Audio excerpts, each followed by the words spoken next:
Salam persaudaraan dari Bukit Sandar Matahari, Ledalero. Kami menyapamu semua dalam senandung ucap salam dalam Sang Sabda. Bacaan Injil dan Renungan hari ini, edisi 23 Maret 2022, Rabu, Pekan Prapaskah ketiga, disusun oleh Frater Ertus CE SVD dan akan dibawakan oleh Frater Aping Edor SVD. Selamat mendengarkan.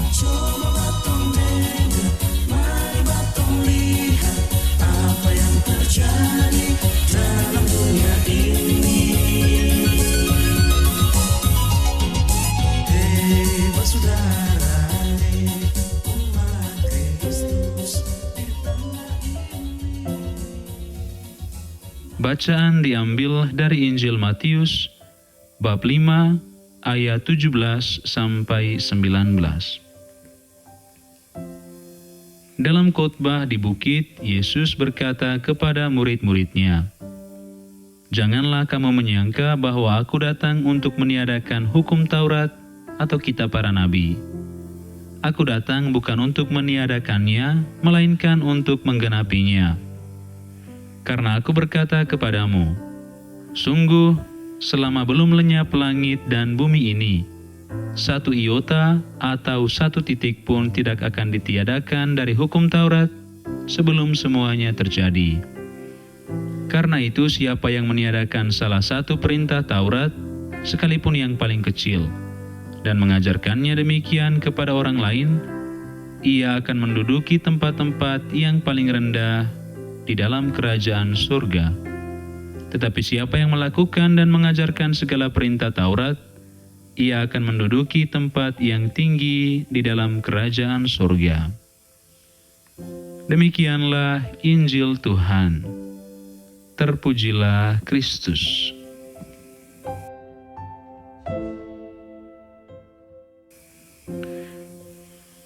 Bapak, Ibu, Saudara-saudari pencinta Sang Sabda yang terkasih, renungan kita hari ini berjudul Kehadiran yang Menyempurnakan.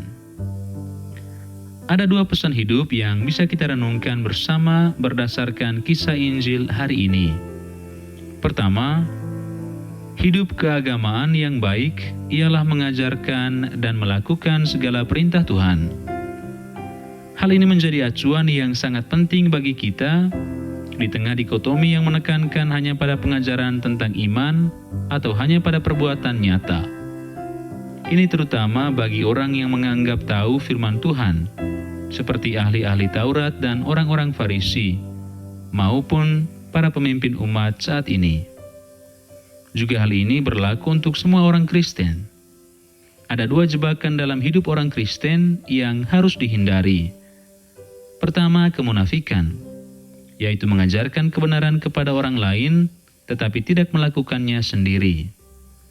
Kedua, legalisme, yaitu memahami kebenaran secara harafiah dan kaku, sehingga jauh dari motivasi maupun prinsip yang melandasinya. Mari kita belajar dari firman Tuhan dengan benar dan menerapkannya dengan benar pula. Karena itu mengenal firman Tuhan saja tidak cukup, harus disertai dengan tindakan. Tuhan Yesus menyejajarkan kedua sisi ini, yaitu melakukan dan mengajarkan untuk dihayati dalam kehidupan orang beriman.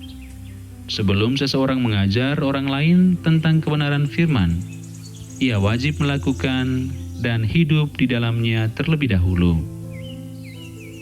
Kedua, mencontohi kehadiran Yesus. Yesus menegaskan bahwa ia datang bukan untuk meniadakan hukum Taurat, melainkan untuk menggenapinya. Berkaitan dengan sikap Yesus ini, sebuah refleksi penting yang perlu kita bangun ialah hadirlah sebagai orang yang menggenapi dalam kehidupan kapanpun dan dimanapun. Jangan hadir sebagai orang yang selalu mau mengurangi arti sebuah tata hidup bersama. Sering konflik muncul dalam kehidupan bersama karena ada upaya dari orang-orang tertentu untuk memecah belah dan mengambil keuntungan bagi diri sendiri dan golongannya. Hadirlah sebagai pribadi yang menggenapi, mempersatukan, membuat orang merasa damai, dan akhirnya mengalami keselamatan dalam hidup. Dari cara pandang ini, kita lalu bertanya, apakah selama ini saya sudah hadir sebagai pribadi yang selalu menggenapi, melengkapi, mendamaikan, bahkan menyelamatkan? Atau berlaku sebaliknya, hadir sebagai pribadi yang mengurangi atau memperburuk nilai kebersamaan, menciptakan konflik, membangun kecemburuan sosial, benci, dendam, dan tidak berdaya menyelamatkan? Jawaban kembali kepada setiap kita untuk mengintrospeksi diri. Kita berharap dengan firman Tuhan hari ini, kita dapat menyadari hakikat kehadiran kita kapanpun dan dimanapun. Tuhan Yesus, semoga kami mampu hidup sebagai orang Kristen yang baik dan benar, yang bisa mengenal dan menghidupi perintah-Mu. Jadikanlah kami pembawa kedamaian dan persatuan di tengah komunitas tempat kami tinggal. Amin.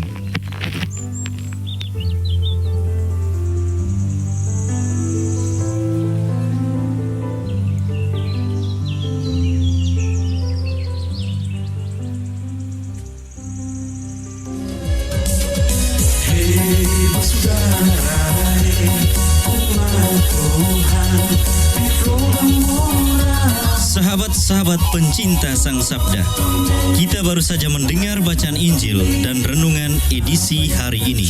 Sampai jumpa kembali pada edisi berikut. Terima kasih kepada Divisi Kerohanian website Seminari Tinggi Santo Paulus Ledalero. Semoga Sang Sabda menjiwai seluruh pengalaman hidup kita hari ini. Tuhan memberkati kita sekalian. Amin. Dalam satu hati di dalam kasih Yesus. Mari dengarkan sapaan sabda dari komunitas Seminari Tinggi Santo Paulus Ledalero setiap hari Senin sampai dengan Sabtu di www.seminariledelero.org. Suatu